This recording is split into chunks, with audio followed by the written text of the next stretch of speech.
नमस्कार। टीसीएच पर आपका स्वागत है। और अब देश में कभी भी कहीं भी कोई भी मुद्दा जो है वो नेशनल न्यूज चैनल पे जा सकता है, वहां शोर हो सकता है, क्योंकि जो असली मुद्दे हैं उन पर बात नहीं होनी है। तो कांग्रेस के इस फैसले पर जाने से पहले सुधांशु जी का जो बयान अचानक आ गया, सुधांशु जी को आना ही था, सुधांशु जी तो आते ही हैं, आखिर और कौन आएगा। तो सुधांशु जी ने एक बाकायदा प्रेस कॉन्फ्रेंस करके फिर से बहुत सारे आरोप दोहरा दिए। हालांकि सुधांशु इतिहास को लेकर कितना झूठ बोलते हैं ये मैं कई बार अपने वीडियोज में साबित कर चुका हूं, लेकिन आज फिर उन्होंने कुछ और चीजें बोली। उन्होंने एक लेटर का उदाहरण दिया और वो लेटर बताया कि नेहरू के अपने कंप्लीट वर्क से है। बिल्कुल 24 अप्रैल 1951 का वो जो पत्र है, आप स्क्रीन पे देख सकते हैं, वो पत्र नेहरू का अपना पत्र है। पूरा खेल क्या था, कुछ और पत्र हैं इसके पहले। नेहरू बहुत स्पष्ट थे इस पत्र में, आप देखिए, मैंने बाकायदा अंडरलाइन कर दिया है। इस पत्र में आप देखिए, नेहरू बहुत स्पष्ट थे कि धर्म व्यक्ति का व्यक्तिगत मामला होना चाहिए। तो उन्होंने कहा कि इंडिविजुअल कैपेसिटी में कोई भी अगर उद्घाटन में जाता है या उसमें हिस्सा लेता है तो मुझे इससे कोई समस्या नहीं है। लेकिन उन्होंने कहा कि हम सब एक इंडिविजुअल से ज्यादा हैं, हम एक सरकार के प्रतिनिधि हैं, हम भारत सरकार के प्रतिनिधि हैं और सरकार का काम मंदिर का उद्घाटन नहीं होता है। इसके पहले हुआ यह था, उस जमाने में राज प्रमुख हुआ करते थे। दरअसल जो राजा लोग थे उस जमाने में, कुछ समय के लिए उनको राज्यपाल की भूमिका दी गई थी, राज प्रमुख कहा जाता था। तो जाम साहब जो थे वहां के, वो राज प्रमुख थे और राज प्रमुख के तौर पे उन्होंने क्या किया, अति उत्साह में भारत की जो अलग अलग जगह एम्बेसीज थी, उन एम्बेसीज को बाकायदा पत्र लिख दिया कि हर देश की मिट्टी लेकर आओ, यहां हम चढ़ाएंगे। अब एम्बेसी ये सब काम नहीं करती है। एक सेकुलर देश में एम्बेसी मिट्टी भेजने का मंदिर के उद्घाटन के लिए, मस्जिद के उद्घाटन के लिए नहीं करती है। आप सोचिए कि उस समय इंटरनेशनल लेवल पर भी तहलका मचा था, क्योंकि नया नया देश आजाद हुआ था। पाकिस्तान ने यह कहा था कि हम मुस्लिम देश हैं, लेकिन हिंदुस्तान ने खुद को हमेशा एक सेकुलर देश कहा था और पूरी दुनिया में तमाशा मचने लगा था कि क्या भारत सरकार एक मंदिर बनवा रही है। और इस चीज को लेकर नेहरू चिंतित थे। उन्होंने पाकिस्तान को एक जवाब भी दिया था। पाकिस्तान के एक अखबार में बाकायदा यह छपा कि गजनी का जो गेट है, गजनी जो यहां से गेट उखाड़ के ले गया था, वो गेट वापस लाने की बात चल रही है। नेहरू ने लिखा कि सरकार का इससे कोई लेना देना नहीं है, ये जाम साहब जो वहां के हैं मंदिर समिति के अध्यक्ष, वो अपने लेवल पे, व्यक्तिगत लेवल पे कर रहे हैं। नेहरू की बात आप हमेशा करते हैं, लेकिन नेहरू सिद्धांत वाले व्यक्ति थे। नेहरू की कहीं एक तस्वीर आप मुझे दिखा दीजिए किसी मंदिर में या फिर किसी मस्जिद में। मैं और आपको बता दूं, भगत सिंह का एक आर्टिकल है, उस आर्टिकल में उन्होंने बहुत साफ साफ लिखा है कि एक साहब मंच पे बैठ के अल्लाह अल्लाह कई बार करने लगे तो नेहरू जी ने कहा कि हम एक धर्मनिरपेक्ष पार्टी हैं, हमारे मंच से अल्लाह भगवान मत कीजिए, हमारे मंच से बहुत साफ साफ सेकुलर बातें होनी चाहिए। यह था सिद्धांत, जिसमें बहुत साफ कहा गया कि धर्म व्यक्ति का निजी मामला है। जब उनकी पत्नी की मृत्यु हुई, धार्मिक संस्कार हुए। इंदिरा गांधी की शादी हुई, धार्मिक संस्कार हुए। मोतीलाल नेहरू की मृत्यु हुई, धार्मिक संस्कार हुए। व्यक्तिगत जीवन में धर्म था, लेकिन सार्वजनिक जीवन में धर्म नहीं था। नेहरू जी अपने काम के भरोसे वोट मांगते थे। नेहरू जी भारत के नए मंदिर बनवा रहे थे और ये नए मंदिर थे वो इंडस्ट्रीज, वो पुल, वो बांध जिनसे इस देश का विकास होता। नेहरू जी टीका लगा के और पूजा करके जनता से वोट नहीं मांग रहे थे। गिरिराज सिंह कह रहे हैं कांग्रेस वाले सीजनल हिंदू हैं, तो भारतीय जनता पार्टी वाले पॉलिटिकल हिंदू हैं। हिंदू नहीं है, पॉलिटिकल हिंदू हैं। ये सिर्फ राजनीति के लिए धर्म का उपयोग करते हैं, इसीलिए शंकराचार्यों को किनारे कर दिया जाता है और खुद मंदिर की प्राण प्रतिष्ठा में शामिल हो जाया जाता है। और भी बहुत सारी बातें की कि राष्ट्रपति के अभिभाषण का विरोध किया। तो भाई, राष्ट्रपति के अभिभाषण का विरोध और बायकॉट पहली बार नहीं हुआ है, लोकतंत्र में यह होता रहता है। नई संसद का विरोध किया, पुरानी संसद का विरोध नहीं किया। पुरानी संसद अंग्रेजों की संसद थी, उसका विरोध नहीं किया। तो उसी पुरानी अंग्रेजों की संसद में वाजपेयी जी ने शपथ क्यों ली थी? उसी पुरानी अंग्रेजों की संसद की सीढ़ियों पर मोदी जी सर क्यों रख रहे थे? तब वो अंग्रेजों की संसद नहीं हुई जब मोदी जी पहली बार संसद में प्रधानमंत्री बन के जा रहे थे, संसद की सीढ़ियों पर सर रख रहे थे। तब उनको एक बार नहीं याद आया कि यह अंग्रेजों की संसद है। अब अंग्रेजों की संसद याद आ रही है और नई संसद का अगर बहिष्कार किया गया तो उसमें कई सारे मुद्दे शामिल थे, जिसमें एक मुद्दा यह था कि राष्ट्रपति को उद्घाटन के लिए नहीं बुलाया गया है। मैं पूछ सकता हूं इनसे कि आखिर आपने ये नई परंपरा क्यों डाली कि संसद का जो उद्घाटन होगा वो राष्ट्रपति उसमें नहीं बुलाया जाएगा? क्योंकि राष्ट्रपति बुलाया जाएगा तो फिर वो लाइमलाइट में आ जाएंगे, प्रधानमंत्री पीछे हो जाएंगे। आप मंदिर के उद्घाटन की बात कर रहे हैं, प्राण प्रतिष्ठा की बात कर रहे हैं, अगर वो सरकारी कार्यक्रम है तो प्रधानमंत्री को बुलाया गया है, राष्ट्रपति को क्यों नहीं? यह सवाल क्यों नहीं कोई पूछ रहा है कि कहीं ऐसा तो नहीं कि आदिवासी होने के नाते राष्ट्रपति महोदया को नहीं बुलाया गया है? और भी बहुत सारी बातें हो रही हैं। पोखरण की बात हुई, पोखरण के बारे में नोट कर लीजिए सुधांशु जी। अमेरिका के धुर विरोध के बावजूद पोखरण में पहला विस्फोट इंदिरा गांधी ने करवाया था। इंदिरा गांधी ने इस देश को एटॉमिक एनर्जी और एटॉमिक शक्ति से संपूर्ण किया था, संपन्न किया था। कहां थे उस समय आप लोग? अंबेडकर की बात आ गई बीच में, आके बोल गए कल नड्डा जी कि डॉक्टर अंबेडकर को संसद में घुसने नहीं दिया था। डॉक्टर अंबेडकर को कानून मंत्री किसने बनाया था? कांग्रेस ने बनाया था। आप शायद भूल गए कि संविधान सभा में जो उनकी सीट थी वो पाकिस्तान चली गई थी। संविधान सभा से बाहर जाने का खतरा हो गया था। एमएल जयकर कांग्रेस के सांसद थे, उनसे इस्तीफा दिलवाया गया। इस्तीफा दिलवा के बाबा साहब को वहां से चुनवा के संविधान सभा में लाया गया। संविधान लिखने वाली कमेटी का चेयरपर्सन बनाया गया और फिर कानून मंत्री बनाया गया। और अगर लोकसभा चुनाव हो रहा था और आपको लगता है कि कांग्रेस जो है उसकी वजह से वो चुनाव नहीं जीत पाए, तो क्यों नहीं बंगाल में श्यामा प्रसाद मुखर्जी ने अपनी सीट बाबा साहब को दे दी? आपने क्यों नहीं समर्थन कर दिया? बाबा साहब से इतना आपका प्रेम अगर जग रहा है तो मैं आपको याद दिला दूं कि 1947-48 में जब संविधान बन रहा था तो आपका जो राष्ट्रीय स्वयंसेवक संघ का अखबार था वो किस तरह से आरक्षण का विरोध कर रहा था, किस तरह से गोलवरकर कह रहे थे कि हमारे पास तो पहले से मनुस्मृति है, संविधान की क्या जरूरत है। कौन से लोग थे जो हिंदू कोड बिल का विरोध कर रहे थे? बाबा साहब जब हिंदू कोड बिल लेके आए तो कौन से लोग थे जो हिंदू कोड बिल का विरोध कर रहे थे? आप बाबा साहब की बात करेंगे जिसने कदम कदम पर उनका विरोध किया है। मैं भूल गए आप कि आपके सावरकर ने बाबा साहब के बारे में क्या क्या लिखा था जब उन्होंने बौद्ध धर्म अपना लिया था। आप बाबा साहब की बात करेंगे, फिर कह रहे हैं गौरक्षकों पर गोली चलवाई थी। मैं बहुत डिटेल में वीडियो बना के इस झूठ को बिल्कुल तोड़ फोड़ चुका हूं। उस समय जनसंघ के नेता थे अटल बिहारी वाजपेयी, उन्होंने भी अपील की थी कि जुलूस ना निकाला जाए। जुलूस निकाला गया था, हाथ में तलवार थी, बाकायदा संसद के ऊपर हमले जैसा दृश्य बन गया। रास्ते में कई सारी बैरिकेड तोड़ दी गई, कई थानों पर हमला किया गया, घरों पर हमला किया गया। आज अगर संसद के अंदर कोई इस तरह से आए तो मैं पूछता हूं कि क्या उसको छोड़ दिया जाएगा? और बिल्कुल झूठ है कि सैकड़ों लोग मारे गए थे। 5 लोगों की बात आती है और तब आई थी जब बाकायदा संसद के अंदर ये लोग घुसने की कोशिश कर रहे थे, हाथ में तलवारें सब कुछ लेकर। आज अगर कोई संसद के आसपास केवल बैनर लेके पहुंच जाए तो उसको उठा के अंदर कर दिया जाता है। और गौ रक्षा से आपको इतना प्रेम है तो फिर जिन राज्यों में आपकी सरकार है, गोवा में, नॉर्थ ईस्ट में, वहां गौ हत्या क्यों नहीं रुकवा देते हैं? क्यों नहीं एक केंद्रीय नियम बनवा देते हैं कि हिंदुस्तान के किसी भी हिस्से में, आखिर इंदिरा गांधी से यही तो मांग थी। इंदिरा गांधी से मांग की जा रही थी कि केंद्रीय सरकार यह नियम बना दे। इंदिरा गांधी जी कह रही थी कि राज्य सरकारों को यह नियम बनाने का हक है और उत्तर भारत की और ऐसे सारी जगहों की राज्य सरकारों ने पहले ही यह नियम बना दिया है। और यह नियम सिर्फ उन राज्यों में नहीं है जहां पर गाय को, बीफ को खाने की परंपरा रही है। आज भी गोवा में यह नियम नहीं है, आज भी नॉर्थ ईस्ट के स्टेट्स में यह नियम नहीं है। तो आज आप खुद सत्ता में आ गए तो नहीं बनवा पा रहे। सवाल कर रहे हैं आप इंदिरा गांधी से और भूल गए कि वो हत्यारी भीड़ किस तरह से संसद के अंदर घुस रही थी। भूल गए कि आपके ही जनसंघ के अटल बिहारी वाजपेयी ने बाकायदा अपील की थी, बाकायदा कहा था कि इस तरह से यात्रा नहीं निकालनी चाहिए, इस तरह से संसद के अंदर घुसने की कोशिश नहीं करना चाहिए। भूल नहीं गए, भुला देते हैं आप क्योंकि आपको उल्टे सीधे बयान देने होते हैं।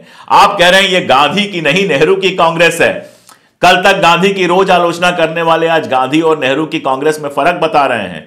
गांधी जी सर्वधर्म समभाव की बात करते थे, गांधी जी हिंदू मुसलमान की बात नहीं करते थे। और आप तो हमेशा नोआखली से लेकर तमाम सारी चीजों पर गांधी को गालियां देते रहते हैं। एक बात और मैं बता दूं, गांधी जी भी कभी मंदिरों में जाकर धर्म का प्रदर्शन नहीं करते थे। यहां जो लोग सुन रहे हैं, या सुधांशु जी से ही मेरा दावा है कि एक फोटो निकाल दीजिए इस तरह का प्रदर्शन करते हुए गांधी की। गांधी भी धर्म को व्यक्तिगत जीवन में रखने की बात करते थे और सर्वधर्म संभाव की बात करते थे।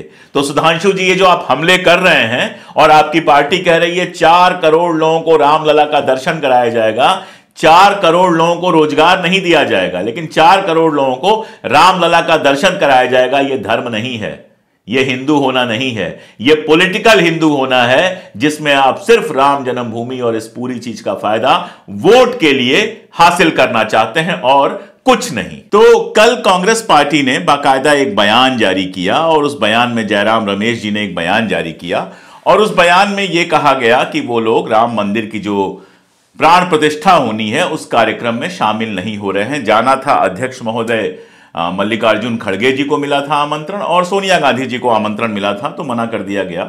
और उसमें कहा यह गया कि पहली बात तो हम कोर्ट के फैसले का पूरा सम्मान करते हैं और दूसरी बात जो कही गई कि ये जो मंदिर है वो आरएसएस और भारतीय जनता पार्टी इसको पूरा पॉलिटिकल इवेंट बना रही है, इसलिए हम उसमें नहीं जाएंगे। अब बवाल होना था तो बवाल होना था। अगर खड़गे जी और सोनिया जी जाने को तैयार हो जाते तो सारे टीवी चैनल क्या चला रहे होते, जरा सोचिए। मोदी के सामने झुके सोनिया और खड़गे, कांग्रेस आई जमीन पर, कांग्रेस ने माना मोदी का दबदबा, राम के दरबार में पहुंची कांग्रेस और इस तरह की खबरें चल रही होती। यानी मजाक तो उड़ना ही था, एजेंडा है, गोदी मीडिया बैठा इसीलिए है कि उसको मजाक उड़ाना है, चाहे कांग्रेस बाएं जाए, चाहे दाएं जाए, चाहे सेंटर में जाए। न्याय यात्रा निकली तो रविशंकर प्रसाद जी कह रहे हैं कि जनता का मनोरंजन होगा, किरण रिजिजू जी कह रहे हैं कि अपने मनोरंजन के लिए यात्रा पे जा रहे हैं। तो कांग्रेस कुछ भी करे, असल में विपक्ष कुछ भी करे, उस पर तमाशा होना ही होना है। मेरा सवाल है इन टीवी चैनल से, एक खास पर मैं आऊंगा, उसके पहले सभी से सवाल पूछ रहा हूं कि सारे शंकराचार्य भी नहीं गए, कामाख्या पीठ के जो पीठाधीश हैं वो भी नहीं आ रहे, और भी बहुत सारे लोग नहीं आ रहे। आडवाणी जी और जोशी जी को न्योता भेजा गया तो यह शोर मचा कि उनसे कहा गया है आप उम्र के चलते ना आइए। तो इन सब पे सवाल क्यों नहीं उठा? सवाल यह क्यों नहीं उठ रहा है, इसकी टाइमिंग को लेकर सवाल क्यों नहीं उठ रहा है कि चुनाव के 4 महीने पहले ही क्यों हो रहा है? बहुत सारे लोगों ने कहा कि अधूरा मंदिर है, अधूरे मंदिर में प्राण प्रतिष्ठा की क्या जरूरत थी, तो यह चुनाव के ठीक 4 महीने पहले ही क्यों हो रहा है? किसी ने यह नहीं कहा कि भारतीय जनता पार्टी इसका चुनावी फायदा उठाने की कोशिश कर रही है। एक मेयर का बयान आया, इंदौर के मेयर का बयान आया, वो लगभग धमकाने वाला है कि सारी दुकानें और वगैरह जितने हैं वहां पर मॉल्स, वो अगर उस दिन उत्सव नहीं मनाते हैं तो फिर जनता उनको ठीक करना जानती है। मतलब आप जबरदस्ती उत्सव मनाएंगे? राम तो भारतीय परंपरा में है। हम लोग बचपन से रामचरितमानस पढ़ते हुए, मानस का पाठ सुनते हुए, अपने किताबों में राम जी के बारे में अध्याय पढ़ते हुए, दिवाली पर, रामनवमी पर पूजा करते हुए, राम को याद करते हुए पैदा हुए हैं। कभी डंडे के जोर पे यह नहीं कहा गया कि नहीं तुमको पूजा करनी है। दिवाली होती है, जिसको पटाखे छोड़ने होते हैं छोड़ता है, जिसको दिया जलाने होते हैं दिया जलाता है। ये कोर्ट वगैरह तो अब आया है जब से ये पोल्यूशन वगैरह का मामला है, वरना सब अपनी अपनी मर्जी के मालिक हैं, जिसको जो करना होता है करता है। और कहा जाता है कि वही भक्ति फलती है जो दिल से की जाती है। पहली बात तो यह कि कांग्रेस ने यह फैसला क्यों लिया, बहुत साफ समझ में आ रहा है। 2024 का चुनाव सामने है और यह जो पूरा मंदिर का मसला बनाया गया है, यह सारा का सारा चुनाव के चलते बनाया गया है। तो कांग्रेस को लगा होगा, जैसे लोग कहते हैं कि मोदी जी ने किया है तो कुछ सोच के किया होगा, तो कांग्रेस ने किया है तो कुछ सोच के किया होगा। इसमें सारे के सारे टीवी चैनल्स को अपना तमाशा मचाने की क्या जरूरत है? और इनमें से एक है सुशांत सिन्हा। कभी रवीश के भक्त हुआ करते थे, बाकायदा ट्वीट लिखा करते थे रवीश के पक्ष में, कांग्रेस के पक्ष में बोला करते थे। सरकार बदली तो जैसे तमाम लोग बदल गए। आपको मैं बताऊं, सुधीर चौधरी नामक एक व्यक्ति हैं, नहीं व्यक्ति नहीं है, मैं तिहाड़ी नहीं कहने जा रहा उनको, Sudhir Chaudhary black and white चलाते हैं बाकायदा टीवी चैनल पर, आज तक पे शायद आते हैं वो, और ब्लैक एंड व्हाइट चलाते हैं। हम लोग उनको जी न्यूज़ वाले सुधीर चौधरी के रूप में जानते हैं। जब हम जी न्यूज़ को छी न्यूज़ कहा करते थे, अब तो बरसों हो गया हमने देखा ही नहीं। 2010 का उनका एक ट्वीट वायरल हो रहा था। उस ट्वीट में कह रहे थे कि लोगों को राम मंदिर की जरूरत नहीं है, स्कूल, कॉलेज और हॉस्पिटल की जरूरत है। यानी 2010 में सुधीर चौधरी बिल्कुल सेकुलर थे, खाटी सेकुलर जो कह रहे हैं वहां मंदिर मस्जिद की जरूरत ही नहीं है। जरूरत किस चीज की है? जरूरत है वहां पर हॉस्पिटल की, जरूरत है वहां पर स्कूल कॉलेज की। ये वही सुधीर चौधरी हैं जो ब्लैक एंड व्हाइट में रोज आकर कम्युनल बातें करते हैं। तो 2010 में सुधीर चौधरी जो हैं वो सेकुलर थे क्योंकि सरकार सेकुलर थी। 2023 में वो कम्युनल हो गए क्योंकि सरकार कम्युनल हो गई। यानी ये जो पूरा का पूरा आपका गोदी मीडिया है वो कैसे बदला है, ये सब हम लोगों ने अपनी आंखों से देखा है। अर्णव गोस्वामी कभी इंटरव्यू लेने पहुंच गए थे मोदी का और जबरदस्त इंटरव्यू लिया था। लौट के आने के बाद गुजरात के बारे में लिखा था कि वहां कम्युनल टेंशन किस लेवल की है। आज देखिए दिन रात कम्युनल बातें करते रहते हैं। कितने नाम गिनाऊं आपको? जितने चमकते हुए चेहरे टीवी पे आपको दिख रहे हैं और जिनकी उम्र 40 के ऊपर है, ये सारे के सारे 2014 के पहले कुछ और थे और 2014 के बाद कुछ और बन गए। क्यों बन गए ये मैं बताने नहीं जा रहा हूं। मुझे सुनने वाले लोग इतने होशियार हैं कि वो अच्छी तरह से जानते हैं कि वो क्यों बन गए। अच्छा, ज्यादातर विपक्षी पार्टियों ने इसका बहिष्कार किया है और जो आमंत्रण भी भेजा गया है कितना पॉलिटिकल है आप देखिए।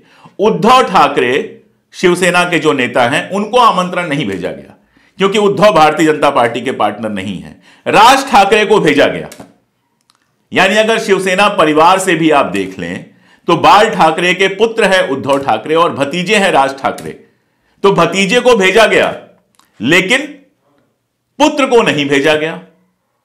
अब जरा सोच के देखिए आप कि राम मंदिर का अगर उद्घाटन हो रहा है तो कोई पॉलिटिकल पार्टी, कोई पॉलिटिकल संगठन इसका निमंत्रण कैसे भेज सकता है, इस पर बात कैसे कर सकता है, लेकिन की जा रही है। आगे देखिए आप, हमारी जो राष्ट्रपति हैं, माननीय आदरणीय राष्ट्रपति हैं द्रौपदी मुर्मू जी, उनको कोई आमंत्रण नहीं भेजा गया। जो पूर्व राष्ट्रपति हैं हमारे कोविंद साहब, उनको भी कोई आमंत्रण नहीं भेजा गया। कामाख्या पीठ ने कहा कि ये हम नहीं जाएंगे वहां पर। शंकराचार्य का कोई कह रहा है कि भाद्रपद में हो रहा है, ये भादों के महीने में हो रहा है, वो अशुभ है। कोई कह रहा है कि आधा अधूरा बना मंदिर है इसलिए अशुभ है। हालांकि पुरी के शंकराचार्य ने सबसे सही बात कही थी। पुरी के शंकराचार्य ने कहा कि मोदी जी वहां पर अगर करेंगे प्राण प्रतिष्ठा तो हम क्या ताली बजाएंगे। असल मामला यही है, हमारे धर्म गुरुओं ने भी बहुत दिनों से खुद को आरएसएस बीजेपी के हवाले कर दिया है। अब पता नहीं क्या वजह है कि उनको महत्व नहीं मिला। शायद यही वजह है कि वो होते तो प्रधानमंत्री महोदय को महत्व नहीं मिल पाता, जिसके चलते उनको प्राण प्रतिष्ठा का आमंत्रण नहीं दिया गया। अंदर गर्भगृह में होने के लिए उनको नहीं कहा गया। तो अब वो शायद अपमानित महसूस कर रहे हैं और नहीं जा रहे हैं। लेकिन कोई टीवी चैनल इस बात पर कोई बहस नहीं चलाएगा कि आखिर शंकराचार्य भी तो नहीं जा रहे हैं। चलो कांग्रेस गैर हिंदू है, कांग्रेस हिंदू विरोधी आप लोग साबित करते रहते हो। अब क्या शंकराचार्यों को, कामाख्या पीठ के पीठाधीश को भी आप हिंदू विरोधी साबित करने वाले हो? नहीं कर सकते हो, इसलिए उस खबर को ब्लैकआउट किया जा रहा है। एक और मजेदार बात बताऊं, उमा भारती जी का बयान आ गया। उमा भारती जी ने कहा कि राम भक्ति पर किसी का कोई कॉपीराइट नहीं है। भगवान राम और हनुमान जी जो हैं वो बीजेपी के नेता नहीं हैं बल्कि हमारे राष्ट्रीय गौरव हैं। ठीक ही कहा। मुझे नहीं लगता कि उमा भारती जी जो एक जमाने में राम जन्मभूमि आंदोलन में इतनी सक्रिय थी, वहीं से वो लीडर बनी, वहीं से उनका चेहरा घर घर लोगों ने पहचाना, उनको भी आमंत्रण मिला है कि नहीं मुझे नहीं पता, लेकिन मुझे लगता नहीं है उनको आमंत्रण मिला है क्योंकि पिछले काफी टाइम से उनका जो रुख है वो सत्ता के साथ नहीं है। मध्य प्रदेश चुनाव में उनको किनारे कर ही दिया गया, वो खुद पहाड़ पे चली गई थी, आप लोग जानते हो। लेकिन शिवराज सिंह चौहान जो अभी कल तक मध्य प्रदेश के मुख्यमंत्री थे, जिन्होंने अपनी पूरी ताकत लगा दी थी इस बार भारतीय जनता पार्टी को शासन में लाने में, और जब भारतीय जनता पार्टी शासन में आई तो उनको हटा दिया गया। उनकी जगह पर नए व्यक्ति को, मोहनलाल जी को वहां पर मुख्यमंत्री बनाया गया। शिवराज सिंह चौहान कह रहे हैं मुझे आमंत्रण नहीं मिला। जो आदमी 4 बार मुख्यमंत्री रह चुका हो, इतना वरिष्ठ नेता हो, उसको आमंत्रण नहीं मिला। जो राम जन्मभूमि आंदोलन में इतनी सक्रिय हो, उमा भारती जी, उनको आमंत्रण नहीं मिला। जोशी जी, आडवाणी जी को आमंत्रण मिला तो कह दिया गया कि भाई तुम रहने दो। अब शिवराज जी तो बेचारे वैसे भी परेशान हैं। शिवराज जी का अभी एक बयान आया था कि जब आप मुख्यमंत्री नहीं रह जाते हो तो होर्डिंगों से आपका फोटो ऐसे गायब होता है जैसे गधे के सिर से सींग। हालांकि मेरा सवाल यह है कि गधे के सिर पे इतने सींग लगवाने की जरूरत ही क्या है? भाजपा हो, कांग्रेस हो, कोई भी पार्टी हो, जिसकी भी सरकार हो, चले जाओ उसके प्रदेश में, खास तौर पे अगर राजधानी में चले जाओ तो ऐसे लगता है मुख्यमंत्री की बारात लगी हुई है। जिधर नजर डालो वहां मुख्यमंत्री का पोस्टर। अगर 5,000 रुपए की स्कीम भी है, 500 रुपए की स्कीम भी है, 5 लाख की स्कीम भी है, तो मुझे लगता है कि इतने पोस्टर, इतने बैनर पूरे में लग जाते हैं कि बस पूरे शहर में मुख्यमंत्री ही मुख्यमंत्री दिखाई देते हैं। और यह बात सबके लिए है, यह किसी एक पार्टी का मामला नहीं है। तो मेरा तो शिवराज जी से सवाल यह था कि गधे के सिर पे इतना सींग लगवाने की जरूरत क्या थी, इतने सारे होर्डिंग लगवाने की जरूरत क्या थी कि होर्डिंग से चेहरा हट जाए। अरे भाई, अब आप मुख्यमंत्री नहीं हैं तो जो नया वाला मुख्यमंत्री बना है वो अपनी फोटो लगाएगा कि आपकी फोटो लगाएगा। खैर, तो शिवराज सिंह चौहान जी को भी निमंत्रण नहीं मिला राम जन्मभूमि मंदिर के प्राण प्रतिष्ठा में। इधर हर सोसाइटी में, हर कॉलोनी में सबके घर घूम घूम के निमंत्रण बांटा जा रहा है। हालांकि उस निमंत्रण पर कोई जा नहीं सकता है। अक्षत बांटा जा रहा है, कहा जा रहा है ये शुभ है, जहां आप पैसे रखते हैं वहां अक्षत रख दें। अब मेरे जैसा आदमी जो थोड़ा बहुत पैसा होता है वो पॉकेट में ही रखता है, तो पॉकेट में ही अक्षत रख सकता है। गरीब आदमी तो उसके घर में होता कहां पैसा है जहां पर वो अक्षत संभाल के रख सके। तो ये खैर किन लोगों का खेल है, ये आप अच्छी तरह से समझ रहे हैं। सीपीएम के जो नेता हैं सीताराम येचुरी, उन्होंने भी कहा कि मैं भी वहां नहीं जाऊंगा। और भी कई विपक्षी दलों ने, आप जानते हैं, लालू प्रसाद यादव जी, तेजस्वी जी, ये लोगों की भक्ति की फोटो लगातार आती रहती है। अभी छठ पूजा आएगी तो आप देखिएगा किस तरह से छठ पूजा में शामिल होते हैं। ये सारे लोग धार्मिक रीति रिवाज मानने वाले लोग हैं। लेकिन अगर ये सारे लोग नहीं जा रहे हैं तो इसके पीछे कारण एक ही है कि इस पूरे इवेंट को एक पॉलिटिकल इवेंट बना दिया गया है। अगर मंदिर की प्राण प्रतिष्ठा थी तो उसमें आरएसएस के आदमी को क्यों होना चाहिए था? आरएसएस अपने आप को धार्मिक संगठन तो कहता नहीं है, वो तो सांस्कृतिक संगठन कहता है। धर्म का जो पूरा स्वरूप है, आप उससे सहमत हो या ना हो, धर्म का जो हिंदू धर्म का पूरा स्वरूप है, उसमें जो पीठाधीश हमारे होते हैं, मठाधीश जो हमारे होते हैं, या हमारे शंकराचार्य होते हैं, इन्हीं लोगों को सर्वश्रेष्ठ माना जाता है।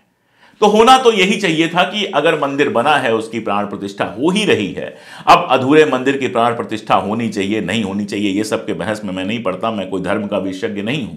लेकिन अगर उसमें प्रधानमंत्री हैं, उसमें मुख्यमंत्री हैं, अगर राज्यपाल उसमें शामिल हैं, आरएसएस के चीफ उसमें शामिल हैं, तो निश्चित रूप से यह सवाल तो उठना ही है कि यह धर्म का मंदिर है या राजनीति का मंदिर है। राम सबकी आस्था के केंद्र हैं, जो भी आस्थावान व्यक्ति हैं उनके आस्था के केंद्र हैं। और अयोध्या में जब राम मंदिर नहीं भी था, मैं चूंकि उसी इलाके से हूं, थोड़ी दूरी पे मेरा शहर पड़ता है जहां मेरा बचपन गुजरा है, और जो नदी गुजरती है अयोध्या के बगल से सरयू, वो मेरे गांव के बगल से भी गुजरती रही है। तो अयोध्या तो वैसे भी पवित्र स्थान रहा है, निर्मोही अखाड़ा है और भी ढेर सारे मंदिर हैं वहां पर।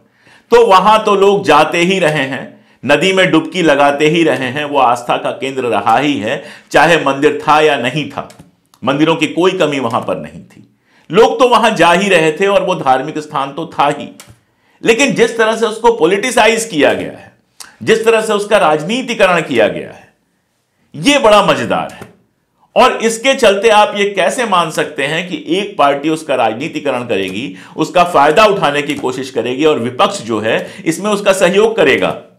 विपक्ष अपना काम कर रहा है, विपक्ष ने न्याय यात्रा निकालने की बात की है, विपक्ष इंडिया गठबंधन को मजबूत करने की बात कर रहा है, वो अपना काम है। और बहुत संभव है कि 22 को एक बार हो जाए, कांग्रेस के ही कई नेताओं ने कहा है कि हम पहले जाएंगे या बाद में जाएंगे, 22 को एक बार प्राण प्रतिष्ठा हो जाए, उसके बाद जाके दर्शन कर लेंगे।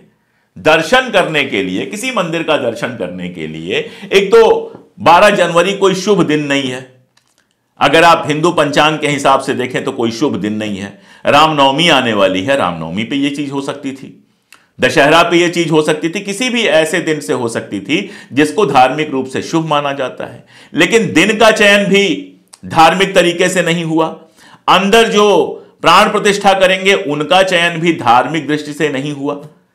तो फिर ये जो पूरा का पूरा प्रोग्राम हो रहा है उसको धार्मिक की जगह पॉलिटिकल क्यों ना कहा जाए? और अगर पॉलिटिकल है तो फिर उसमें बाकी लोग क्यों जाएं? और सुशांत सिन्हा वाली बात रह गई। सुशांत सिन्हा कह रहे थे कि अब तो बीजेपी का 400 जीतना एकदम पक्का है और कांग्रेस का हारना पक्का है। मैं ये पूछ रहा हूं कि अगर कांग्रेस चली गई होती, मान लीजिए मल्लिकार्जुन खड़गे जी और सोनिया गांधी जी चले गए होते, तो क्या कांग्रेस को 400 सीट दिलवा देते सुशांत? तब क्या उनका न्यूज ये होता कि अब तो कांग्रेस पक्का जीतेगी? अरे भाई, आप लोग तो चुनाव का जिस दिन नतीजा आने वाला होगा उसके 1 घंटे पहले तक भी कांग्रेस को हराओगे। आपका तो काम ही है कांग्रेस के खिलाफ बोलना। तो ये सारा नाटक छोड़ दो। ये जो नाटक करते हो ना कि मंदिर कि प्राण प्रतिष्ठा में कांग्रेस नहीं गई तो अब वो हार जाएगी। कांग्रेस हारेगी या जीतेगी वो प्राण प्रतिष्ठा की वजह से हारेगी जीतेगी नहीं। कांग्रेस इस वजह से हारेगी जीतेगी कि वो अपनी बातों को जनता में कहां तक पहुंचा पाती है और जनता को अपने साथ कैसे खड़ा कर पाती है। अगर धर्म के आधार पर ही सारी जीत हार होती तो कर्नाटक में तो बजरंग दल पर बैन करने की जो मांग कांग्रेस ने की थी उसके बाद कांग्रेस को हार जाना चाहिए था। और मध्य प्रदेश में कमलनाथ जी तो एकदम बाबा बन के घूम रहे थे, हर बाबा के यहां पैर झुका रहे थे, हर मंदिर पे पैर झुका रहे थे। उनका जो ट्विटर का उस समय पेज हुआ करता था, अब मैं नहीं जानता हूं कैसा है, उसमें वो नेता कम धार्मिक ज्यादा लगते थे। उसके बावजूद मध्य प्रदेश हार गए। तो यह भी एक गलतफहमी है कि सब कुछ धर्म से ही तय होता है। इस देश की जनता इतनी मूर्ख भी नहीं है और इतनी होशियार भी नहीं है।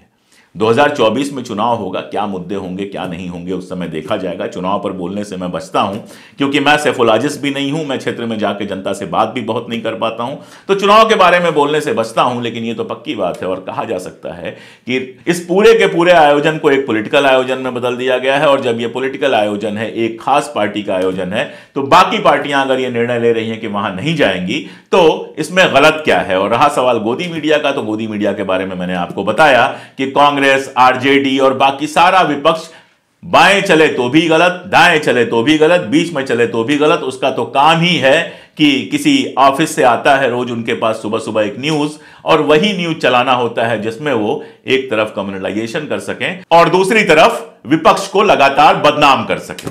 तो मंदिर बन रहा है, मंदिर का प्राण प्रतिष्ठा होनी है। मेरे जो दर्शक आस्थावान हैं वो बिल्कुल पूरी आस्था के साथ मंदिर जाएं, नहीं जा सकते हैं अपने घर में पूजा करें। जो नहीं आस्थावान हैं वो जैसे जीवन जी रहे हैं जिए। देखिए, लोकतंत्र की खूबी यही है कि लोग अपने मन से निर्णय ले सकें, जो उनका मन करे वो करें, न जबरदस्ती उनको मंदिर में भेजा जाए और न जबरदस्ती उनको मंदिर से निकाला जाए।